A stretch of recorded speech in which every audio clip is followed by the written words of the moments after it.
السلام علیکم، آپ کو ہمارے چینل دل موم کا دیا میں خوش آمدید۔ اگر آپ ہمارے چینل پر نئے آئے ہیں یا ابھی تک آپ نے ہمارے چینل کو سبسکرائب نہیں کیا تو ہمارے چینل کو سبسکرائب کرنا نہ بھولیں۔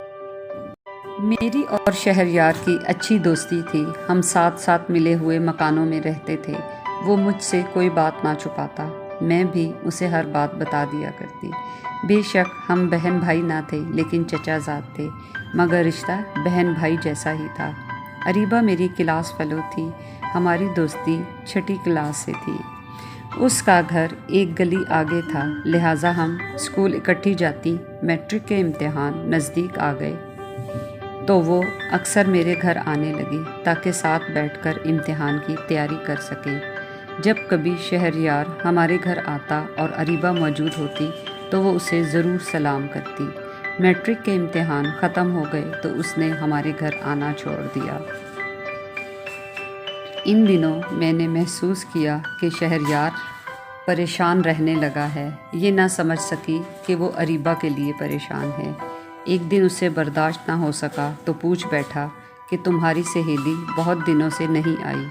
میں نے بتایا کہ وہ بیمار ہے، اسی وجہ سے نہیں آئی۔ یہ بات سن کر شہریار مزید پریشان ہو گیا، بولا کیسی دوست ہو، اسے پوچھنے بھی نہیں گئی؟ پوچھ آئی ہوں کل۔ اچھا، مجھے تو نہیں بتایا، یہ بات تمہیں بتانے کی تو تھی نہیں۔ اسے خفت ہوئی، وہ خاموش ہو گیا۔ 2-3 دن گزرے، التجا کرنے لگا کہ میں دوبارہ اس کی خیریت دریافت کرنے جاؤں۔ اس دن مجھے محسوس ہوا کہ اریبہ نے شہریار کے دل میں جگہ بنا لی ہے۔ میں روز روز تو اریبہ کے گھر نہیں جا سکتی تھی۔ شہریار کو سمجھایا کہ 2-4 دن بعد جاؤں گی۔ ایک روز اریبہ ہمارے گھر آئی تو شہریار بھی آ گیا۔ وہ اسے دیکھ کر حیران رہ گئی، کہنے لگی یہ تمہارے کزن کو کیا ہوا ہے؟ کیا بیمار ہے؟ میں نے کہا ہاں بیمار ہے، کھانا پینا چھوڑ رکھا ہے، اسے مرض عشق لاحق ہو گیا ہے اور اس کی وجہ تم ہو۔ میں نے اسے شہریار کی دلی کیفیت سے آگاہ کیا۔ وہ مضطرب سی نظر آنے لگی۔ اسے بتایا کہ پرسوں شہریار کی سالگرہ ہے، تم بھی آ جانا۔ شہریار کے والدین اس کی سالگرہ کا اہتمام ہمارے گھر کیا کرتے تھے کیونکہ سارا انتظام میرے والد کا ہوتا۔ مقررہ دن اریبہ آ گئی اور سالگرہ میں شریک رہی۔ جاتے وقت مجھے ایک پیکٹ دیا اور کہا کہ اپنے کزن کو سالگرہ کا تحفہ دے دینا۔ میں نے وہ پیکٹ شہریار کے حوالے کیا، چاہتی تھی کہ وہ یہ تحفہ پا کر خوش ہو جائے، اور وہ واقعی خوش ہو گیا۔ 2 ماہ بعد اریبہ کا بھی جنم دن آ گیا۔ میں اس کی سالگرہ پر جانے کی تیاری کرنے لگی۔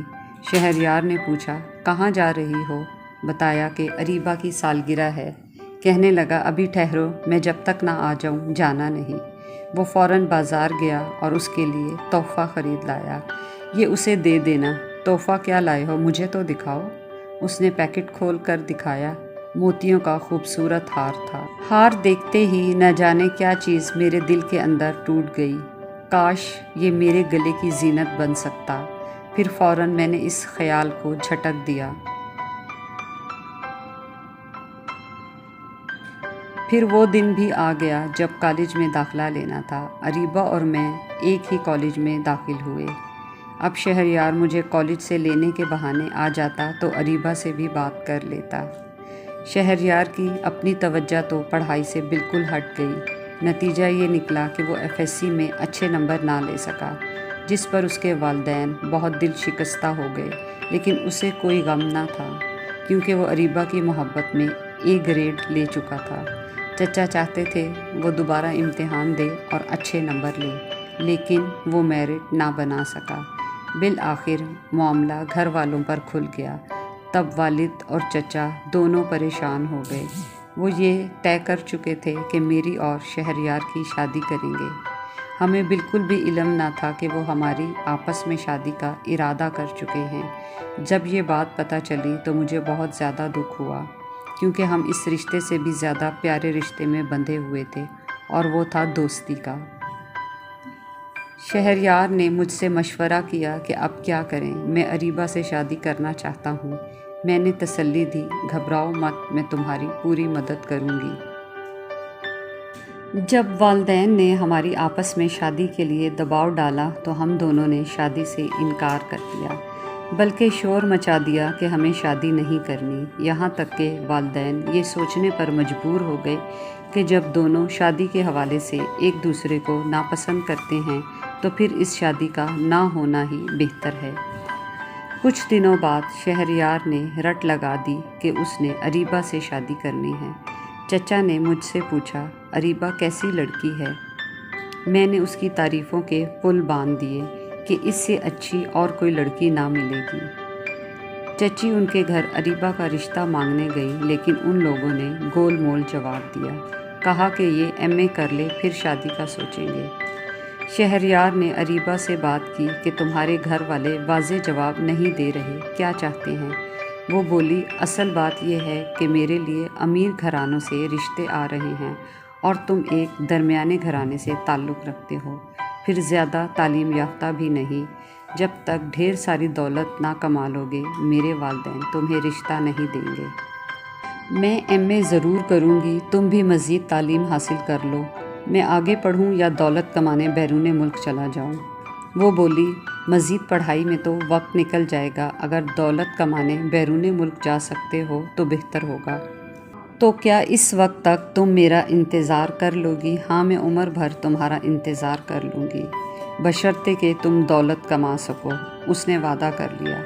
اب شہریار نے رٹ لگا دی کہ میں بیرون ملک جا کر دولت کمانا چاہتا ہوں۔ چچا پریشان ہو گئے۔ انہوں نے ایک دوست سے رابطہ کیا اور بڑی مشکلوں سے ویزے کا انتظام کروایا اور اسے کویت بھجوا دیا۔ کویت میں چچا کے دوست نے شہریار کو ایک کمپنی میں ملازم رکھوا دیا، جہاں اس نے بہت محنت مشقت سے کام کیا۔ وہ دن بھی آ گیا جب اسے وطن لوٹ کر آنا تھا۔ وہ 4 سال بعد لوٹ آیا۔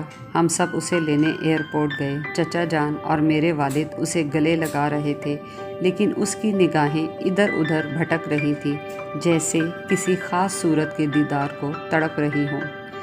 جب گھر پہنچے تو موقع ملتے ہی سوال کیا، اریبہ کیسی ہے؟ میں جلد از جلد اس سے ملنا چاہتا ہوں۔ میں نے کہا، صبر کرو، ابھی آئے ہو، 1-2 روز میں اس سے مل پاؤ گے۔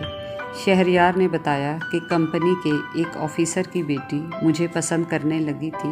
اس نے مجھ سے شادی کی درخواست کی، لیکن میں نے اسے ٹھکرا دیا کیونکہ میرا دل ایک پل کے لیے بھی اریبہ کی یاد سے غافل نہ رہا تھا، حالانکہ وہ لڑکی بہت خوبصورت اور ارب پتی باپ کی بیٹی تھی۔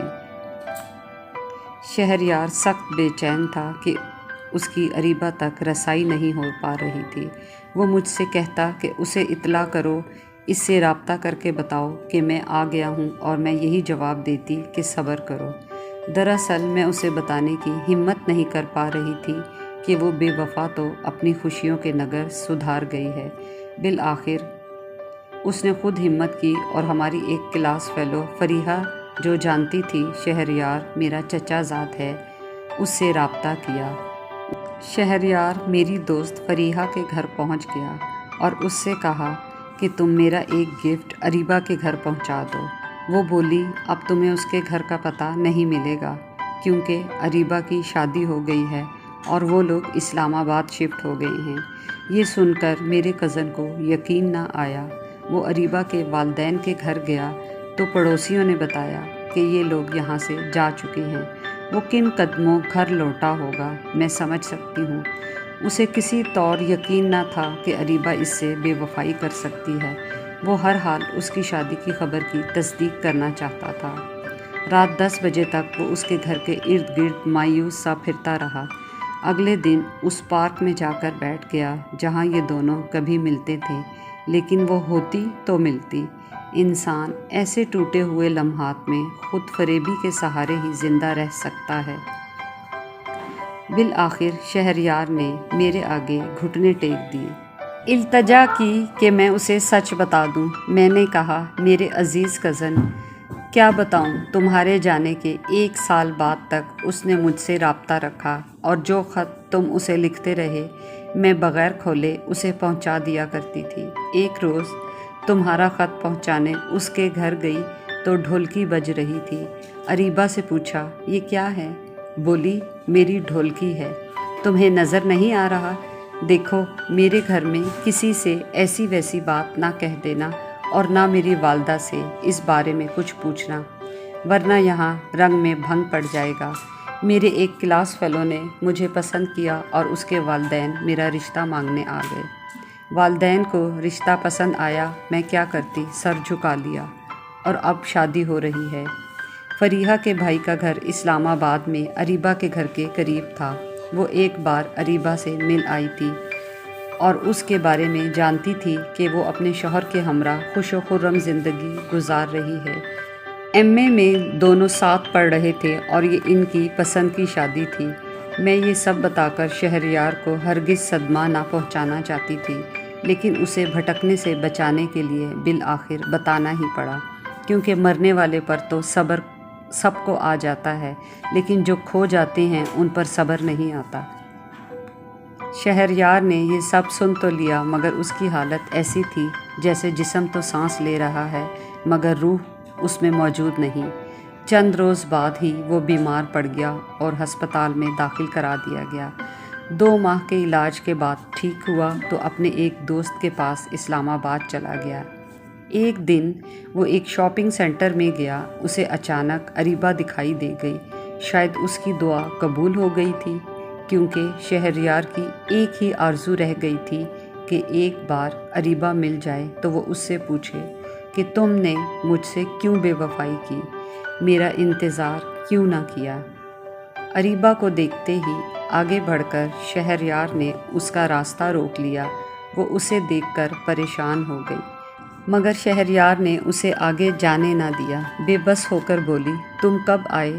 میں تھوڑے دنوں پہلے آیا ہوں اور اب اس قابل ہو گیا ہوں کہ تمہارے لیے ایک بڑا سا گھر بنوا سکوں اور تمہیں قیمتی زیورات پہنا سکوں۔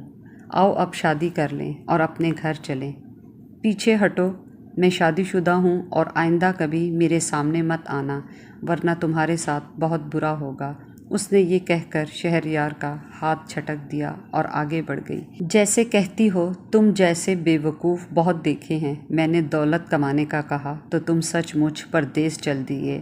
بھلا اتنا انتظار بھی کوئی کرتا ہے؟